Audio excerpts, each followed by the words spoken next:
talabga ega narsalar qimmatroq hisoblanadi. Hop. Bu 585 115 46. Hop, buningiz 107 million 377 ming bo'lyapti. Sizga 107 million 400 ming so'm qilib beraman. Rahmat. Hop, bu yerda 152,73 grammi 1 million 200 mingdan 1 million 200 ming. 183 million 276 ming so'm. Qancha dedingiz? Nimaga o'sha hisoblab bering, hammasini qancha bo'lishini bilib oling. Hop, opajon hammasini hisoblaganimizda 353 million 430 ming so'm bo'lyapti. Opajon shuncha hurmat qilib bizani chaqirganingiz uchun sizga 354 million rovna sizga qilib beramiz. Rahmat. Yaxshi dollarda olib kelibsiz. So'nggisi ishlatib yuboraman-da. Joy bor-da, buni niyat qilib qo'ygan narsalarim bor. O'shaning uchun sizlarga iltimos qildim-da, dollarlar beringlar.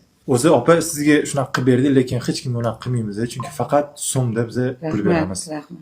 Dilfuz opa, buni hammasini dollarga chaqqanda 30 ming dollar bo'lyapti. Atiga shu bo'ldimi?